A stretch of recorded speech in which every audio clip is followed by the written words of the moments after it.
आइए भक्तों, आज सुनते हैं नाग पंचमी 2024 नाग पंचमी की संपूर्ण कथा। तो एक बार बोलिए प्रेम से शिव जी की जय, माता पार्वती की जय, गौरी पुत्र गणेश भगवान की जय, नाग देवता की जय। हिंदू धर्म में नाग पंचमी मनाई जाती है। कुछ क्षेत्रों में इसे भैया पंचमी के नाम से भी जाना जाता है। पंचांग के अनुसार नाग पंचमी हर वर्ष सावन मास के शुक्ल पक्ष की पंचमी तिथि को मनाई जाती है। मान्यताओं के अनुसार नाग पंचमी के दिन नाग देवता की पूजा की जाती है। माना जाता है कि इस दिन नाग देवता की पूजा करने और सांप को दूध पिलाने से जीवन में सौभाग्य और समृद्धि आती है। इस वर्ष नाग पंचमी 9 अगस्त शुक्रवार को मनाई जाएगी। नाग पंचमी के दिन पूजा का सही समय शाम 5:47 बजे से रात 8:47 बजे तक है। नाग पंचमी की पूजा में नाग पंचमी की ऐसा कहा जाता है कि इस कथा को पढ़े या बिना सुने नाग पंचमी की पूजा अधूरी मानी जाती है। तो आइए जानते हैं इस कथा के बारे में। नाग पंचमी से जुड़ी पौराणिक कथा। पौराणिक कथा के अनुसार जन्मजय अर्जुन के पोते राजा परीक्षित के पुत्र थे। जब जन्मजय को पता चला कि सांप के काटने से उनके पिता की मृत्यु हो गई तो उन्होंने बदला लेने के लिए सर्प सत्र नामक यज्ञ का आयोजन किया। ऋषि आस्तिक मुनि ने नागों की रक्षा के लिए सावन मास के शुक्ल पक्ष की पंचमी के दिन यज्ञ बंद कर दिया था। इस कारण तक्षक नाग ने बचने से सांप का वंश बच गया। आग के ताप से नाग को बचाने के लिए ऋषि ने उन पर कच्चा दूध डाल दिया था। वहीं से नाग देवता को दूध चढ़ाने की प्रथा शुरू हुई। तभी से नाग पंचमी मनाई जाती है। आज सुनते हैं नाग पंचमी की सबसे प्राचीन कथा। जब नाग देव बने भाई तो एक बार बोलिए प्रेम से शिव जी की जय, माता पार्वती की जय। प्राचीन काल में एक सेठ जी के 7 पुत्र थे। सातों के विवाह हो चुके थे। सबसे छोटे पुत्र की पत्नी श्रेष्ठ चरित्र की और सुशील थी, परंतु उसके भाई नहीं था। एक दिन बड़ी बहू ने घर लिपने को पीली मिट्टी लाने के लिए सभी बहुओं को साथ चलने को कहा तो सब डलिया और खुरपी लेकर मिट्टी खोदने लगी। तभी वहाँ एक सर्प निकला जिसे बड़ी बहू खुरपी से मारने लगी। यह देखकर छोटी बहू ने उसे रोकते हुए कहा, मत मारो, यह बेचारा निरपराध है। यह सुनकर बड़ी बहू ने उसे नहीं मारा। तब सर्प एक और जा बैठा। तब छोटी बहू ने उससे कहा, हम अभी लौट कर आती हूँ, तुम यहाँ से जाना मत। यह कहकर वह सबके साथ मिट्टी लेकर घर चली गई। वहाँ कामकाज में फंसकर सर्प से जो वादा किया था उसे वह भूल गई। उसे दूसरे दिन यह बात याद आई तो सबको साथ लेकर वहाँ पहुँची और सर्प को उस स्थान पर बैठा देकर बोली, सर्प भैया नमस्कार। सर्प ने कहा, तू भैया कह चुकी है इसीलिए तुझे छोड़ देता हूँ, नहीं तो झूठी बात कहने के कारण तुझे अभी डस लेता। यह बोली, भैया मुझसे भूल हो गई, उसकी क्षमा मांगती हूँ। अब सर्प बोला, अच्छा तू आज से मेरी बहन हुई और मैं तेरा भाई हुआ, तुझे जो मांगना हो मांग ले। वह बोली, भैया मेरा कोई भाई नहीं है, अच्छा हुआ जो तू मेरा भाई बन गया। कुछ दिन व्यतीत होने पर वह सर्प मनुष्य का रूप रखकर उसके घर आया और बोला कि मेरी बहन को भेज दो।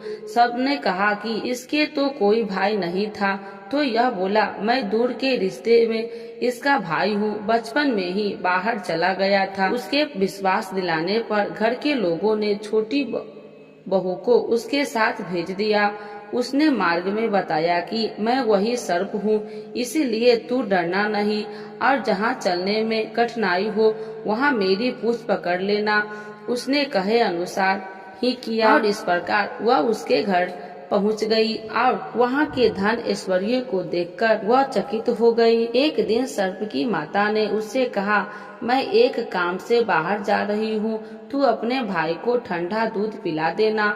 उसे यह बात ध्यान न रही और उसे गर्म दूध पिला दिया, जिससे उसका मुख बेहतर जल गया। यह देखकर सर्प की माता बहुत क्रोधित हुई, परंतु सर्प के समझाने पर शांत हो गई। तब सर्प ने कहा कि बहन को अब उसके घर भेज देना चाहिए। तब सर्प और उसके पिता ने उसे बहुत सा सोना चांदी जवाहरात वस्त्र आभूषण आदि देकर उसके घर पहुंचा दिया।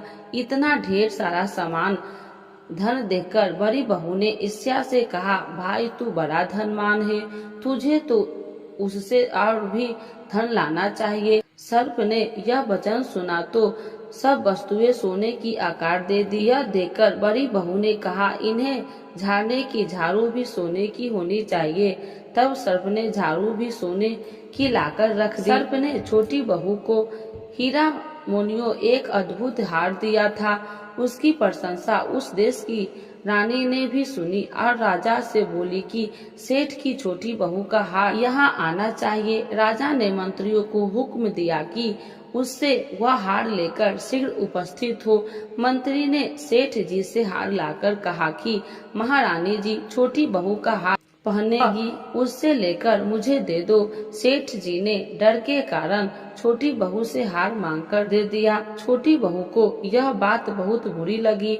उसने अपने सर्प भाई को याद किया और आने पर प्रार्थना की, हे भैया, रानी ने हार छीन लिया है, तुम कुछ ऐसा करो कि जब वह हार उसके गले में रहे तब तक के लिए सर्प बना जाए, और जब वह मुझे लौटा दे तब हीरो और मणियों का हो जाए। सर्प ने ठीक वैसा ही किया। जैसे ही रानी ने हार पहना वैसे वह सर्प बन गया। यह देखकर रानी चीख पड़ी और रोने लगी। यह देखकर राजा ने सेठ के पास खबर भेजी कि छोटी बहू को तुरंत भेजो। सेठ जी डर गए कि राजा न जाने क्या करेगा। वे स्वयं छोटी बहू को साथ लेकर उपस्थित हुए। राजा ने छोटी बहू से पूछा, तूने क्या जादू किया है, मैं तुझे दंड दूंगा। छोटी बहू बोली, राजा धृष्टार क्षमा कीजिए, यह हार ही ऐसा है कि मेरे गले में हीरो और मणियों का रहता है और दूसरे के गले में सर्प बन जाता है। यह सुनकर राजा ने वह सर्प बना हार उसे देकर कहा, अभी पहनकर दिखाओ। छोटी बहू ने जैसे ही उसे पहना वैसे ही हीरो मणियों का हो गया। यह देखकर राजा को उसकी बात का विश्वास हो गया और उसने प्रशंसा होकर उसे बहुत सी मुद्राएं और पुरस्कार में दे दी। छोटी बहू अपने हार और इन चीजों सहित घर लौट आई। उसके धन को देखकर बड़ी बहू ने ईर्ष्या के कारण उसके पति को सिखाया कि छोटी बहू के पास कहीं से धन आया है। यह सुनकर उसके पति ने अपनी पत्नी को बुलाकर ठीक ठीक बता कि यह धन तुझे कौन देता है। तब वह सर्प को याद करने लगी। तब उसी समय सर्प ने प्रकट होकर कहा, यदि मेरी धर्म बहन के आचरण पर संदेश प्रकट करेगा तो मैं तुझे खा लूंगा। यह सुनकर छोटी बहू का पति बहुत प्रसन्न हुआ और उसे सर्प देवता का बड़ा सत्कार किया। उसी दिन से नाग पंचमी का त्योहार मनाया जाता है और स्त्रियां सर्प को भाई मानकर उसकी पूजा करती है। तो एक बार बोलिए प्रेम से नाग देवता की जय, शिव जी की जय, माता पार्वती की जय, गौरी पुत्र गणेश भगवान की जय। आरती नाग देवता की। आरती करो हरि हरि करो, नटवर की भोले शंकर की। आरती करो शंकर की, आरती करो हरि हरि की करो, नटवर की भोले शंकर की। आरती करो शंकर की। सर पर शीश का मुकुट सकारे, तारों की पायल झनकारे। सर पर शीश मुकुट सकारे, तारों की पायल झनकार, धरती अंबर डोले तांडव लीला से, नटवर की आरती करो शंकर की, आरती करो हरि हरि करो नटवर की, भोले शंकर की आरती करो शंकर की। कनिका हर पहने वाले शंभु है जग के रखवाले, कनिका हर पहनने वाले शंभु है जग के रखवाले, सकत चराचर जगनति की गूति पर विष धर के, सकत चराचार जग नीति की गूति पर शीश धर के, आरती करो शंकर जी की, आरती करो हरि हर करो नटवर की, भोले शंकर की आरती करो शंकर की। महादेव जय जय शिव शंकरनार, जय शिव शंकर जय शिव शंकर, जय गंगाधर जय डमरूधर, जय गंगाधर जय डमरूधर, हे देवों के देव मिटा दो तुम विपदा घर घर की, आरती करो हरि हरि की करो नटवर की, भोले शंकर की आरती करो शंकर की, आरती करो हरि हरि की करो नटवर की, भोले शंकर की आरती करो शंकर की। तो एक बार बोलिए प्रेम से शिव जी की जय, माता पार्वती की जय, नाग देवता की जय, गौरी पुत्र गणेश भगवान की जय।